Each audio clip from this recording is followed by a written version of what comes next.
Children, in this video we are going to discuss in the part of Democratic and Nationalist Revolution 19th century, second part of this the lesson, like the kingdoms in Europe, the aristocracy and the new middle class people, a new conservatism after 1815, and romanticism and national feeling.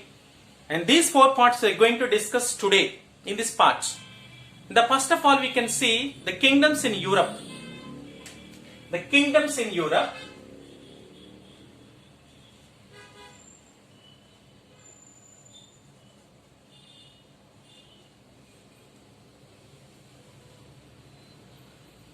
What we know today, like Germany, Italy, Switzerland, and many other European countries, today we know as a nation states. But till 19th century, these nations are divided into a small number of kingdoms, duchies and cantons. This totally till the 19th century. In 19th century, these are that what? Germany,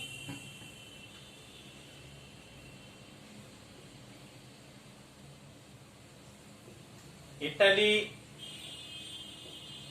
and Switzerland. These are the states divided into number of small units like kingdoms. How these kingdoms, duchies and cantons.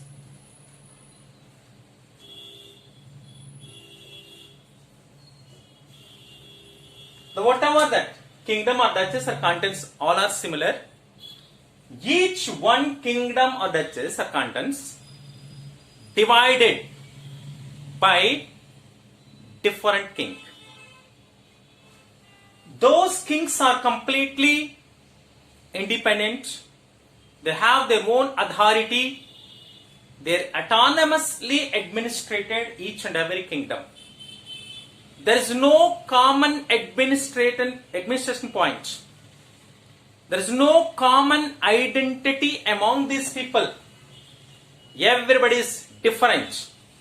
They don't know they have a common identity, then common culture among those people. They don't know anything. For example, if you can see Austria-Hungary Empire.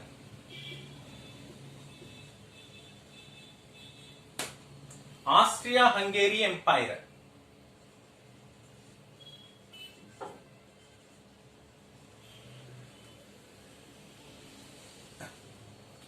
This is the empire. It was ruled by Habsburg family. Habsburg ruler. This was ruled by Habsburg family, divided into several independent regions. There is no common identity among these region people. The language is different, culture is different, ethnicity is different, different kind of the people are living. Some section of the people are socially very strong, politically strong, but numerically they are very less. Such a kind of variations are existed in Austria-Hungary Empire. This is ruled by Habsburg Empire, Habsburg family. So for example, if you can see Alpine region, in Alpine region, what are the regions are there? Like Tyrol, Sudetenland,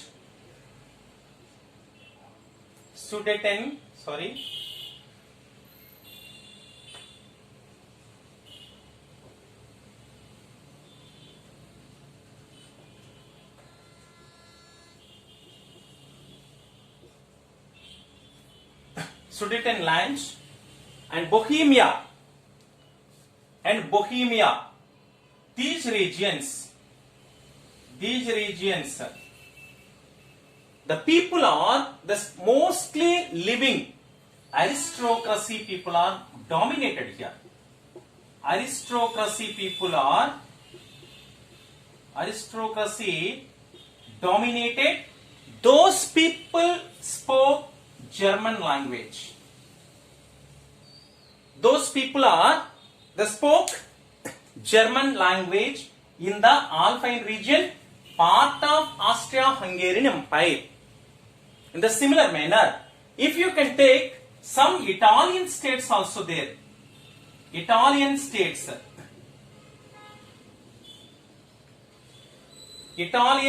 are there, existed.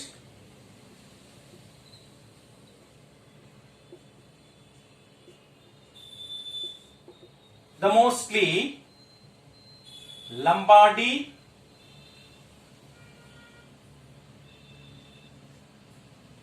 and Venetia, Italian language.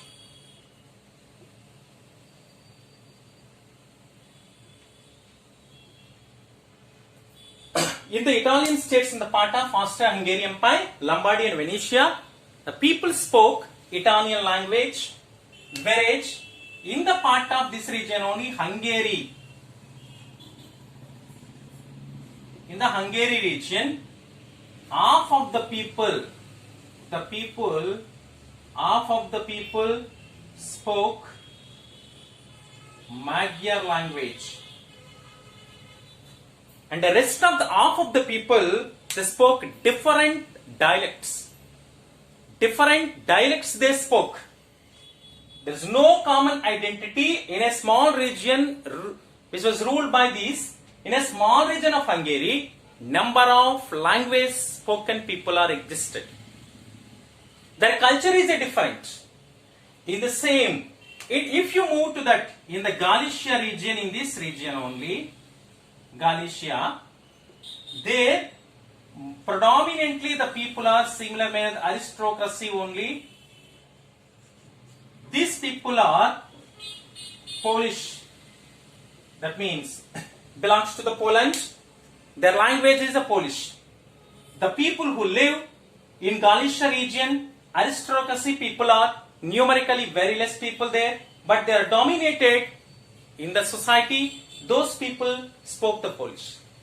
In the similar manner, different region people are there. Croatia, Bohemians, Croats, so many different small independent kingdoms.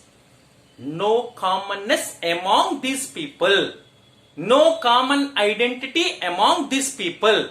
Such a manner divided into Europe till 19th century. After that 1870-71 only, after 1870-71 only, made Italian unification and Germany unification somewhat similarly. Other European nations also unified and formed like a nation states. Then come, but all these regions, the only one thing is a common identity which was ruled by Habsburg dynasty. The total regions mainly dominated these empires, but all these are small independent kingdoms. Those people responsible to this. So only one tie binding thing, one empire administrating. One empire is ruled by that, one emperor. So that is the European kingdoms. If you can see that now, the aristocracy and new middle class people. Aristocracy and new middle class people. Aristocracy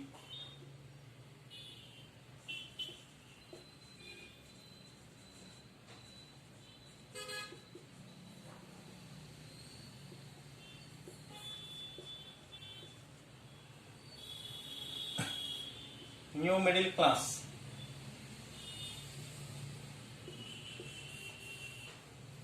So in the Europe continent, the new type of system, that is social system, mainly the dominated aristocratic people are existed. Who were aristocrats means socially and politically dominated in the region, but numerically very less. Socially and politically, these people are dominated class. Numerically, these people are the very less number of people are, but predominant in a richness. Their richness as well as their political authority. So, these people are how they are administered. Much of the land was controlled by them. Much of the land, much of the land was controlled. Most of the land was controlled by these people. Controlled by aristocracy. These people. In the countryside, they had a large estates.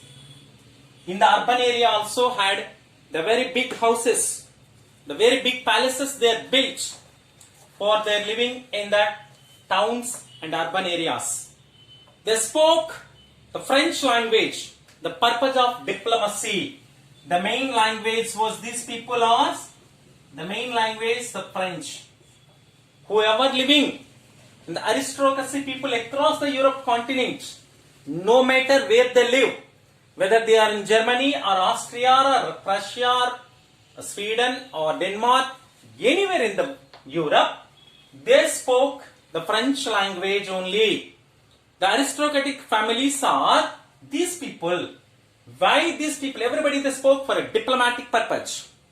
And as well as those aristocracy people are, the most importantly, they always connected. The ties of the marriage, they're connecting the families through the marriages to another one nation people made the marriage to the another country people. Like for example, 16th Louis married Austrian prince Marie Antoinette.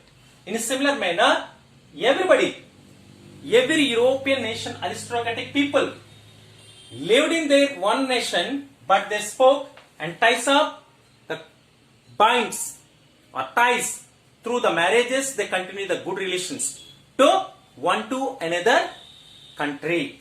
So one to another country they are ruled. However, this numerically very small number of people. Very small number of people, very less. Whereas the western part of the Europe continent, bulk of land was formed by tenant and small owners, while the eastern and central Europe, the pattern of land holding was characterized. Eastern and central Europe.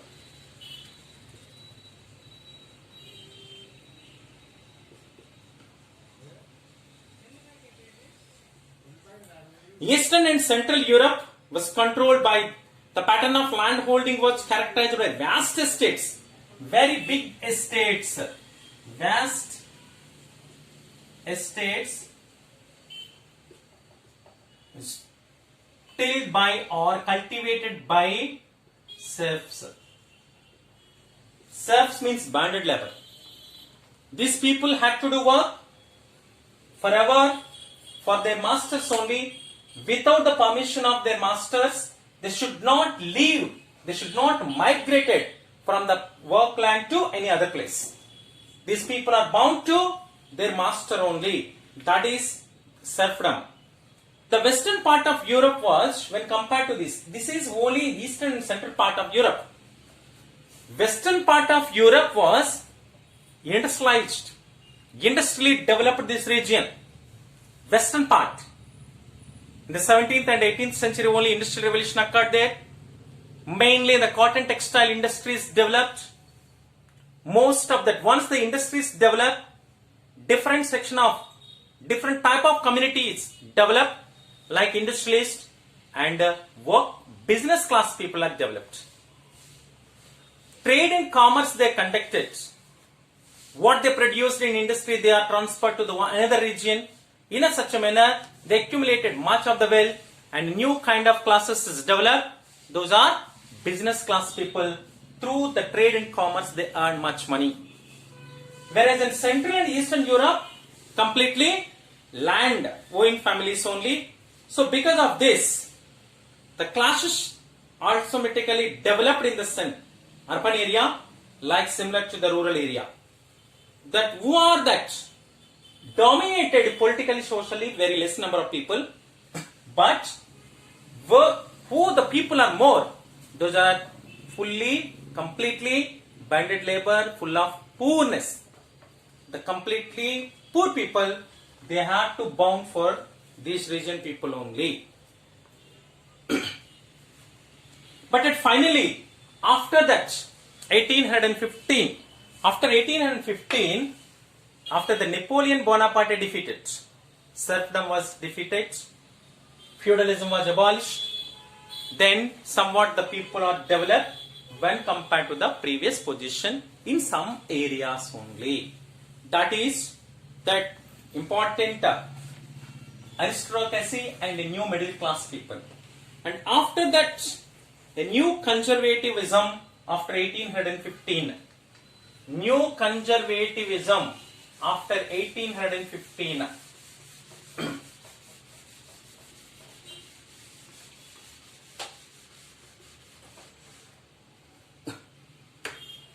A new conservatism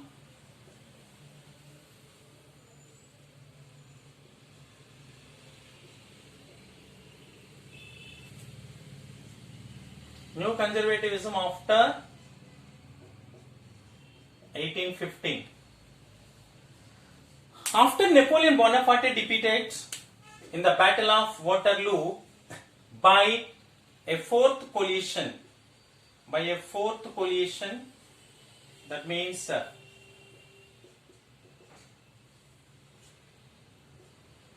formed by PRESA, Prussia countries like Prussia, Russia, England, Sweden and Austria.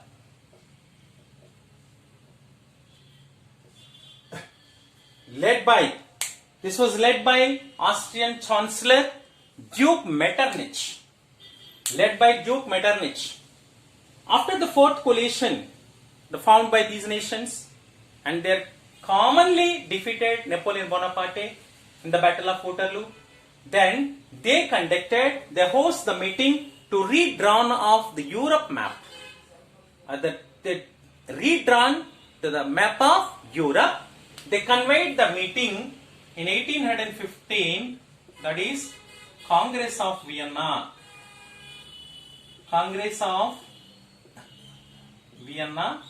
That is capital of Austria. This is hosted by Austrian Chancellor Duke Metternich.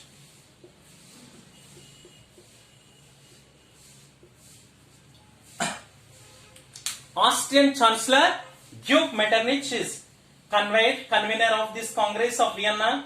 All these victory countries are attended.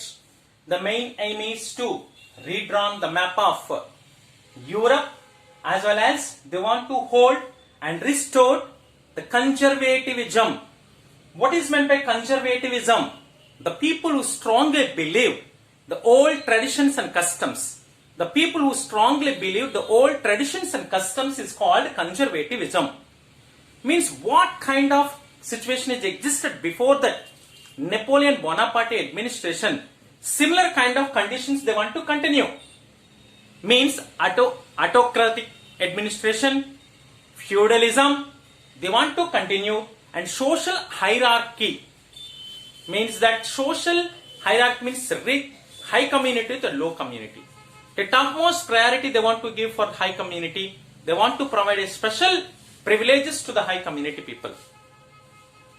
They strongly believed autocratic administration. But one thing in this manner, the very good, these people are Napoleon Bonaparte, what brought a new administrative changes like modernization of the nations, efficient bureaucracy and efficient army you built, similar kind of methods these people also want to follow. And these people after 1815, Napoleon time only it came that idea to abolish the serfdom, that means banded labor. These people followed, abolished, and abolished the feudalism. It means the land which was controlled, most of the land was controlled by the few people. It is called a feudalism. These people are abolished. But the main intention of the Congress of Vienna to restore the people who lost, to restore that old kings. The kings who lost the power by Napoleon conquest, again they bring back those kings and hand over to the kingdom to those people. In a similar manner, through the Napoleon Bonaparte, when the Napoleon Bonaparte came to power in France, Bourbon dynasty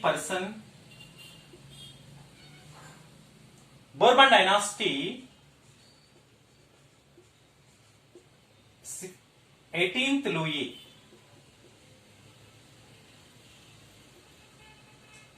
Louis, he lost the power by Napoleon conquest, and this is the person is restored. Again, the restored in his old place. The person brought to the administration and redrawn that entire the map, which was changed, the boundaries by the Napoleon Bonaparte, and surrounding of that France, to maintain the separate army by these Prussia countries. They don't want to give any chance to further again to rise like under that Napoleon administration. And another important thing these Congress of Vienna has announced, they don't want to allow the freedom of press. They are not bade any kind of criticism towards these conservativist people. The criticism is not accepted by these people. Censored that press, poetry, any kind of other revolutionary literature, poets or journals, anything which was edited by any middle class community people or anyone. Against that, against conservatives or rulers, anything is there that is censored, means not given permission to that. They abolished, that means they curtailed, it means so many restrictions on the freedom of press. These people, they did conservatism, the part of conservatism, and romanticism and national feelings. Romanticism and no national feelings.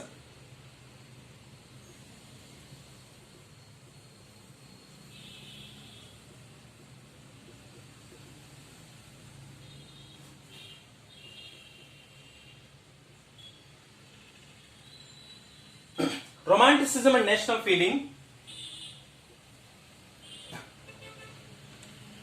National states not only formed by the wars or the territorial expansion, means physical force only, by physical force. Not only that, some of the important poets, they wrote some journals, some novelists and poets, through their poems and their literature or the music, they are inspired the people and they are motivated toward the unification of that particular region. The very, very important thing, the most importantly, folklore. What is the true culture of that particular area can reflect by their folklore only.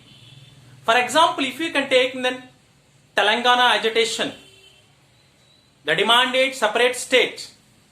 One side is the political movements.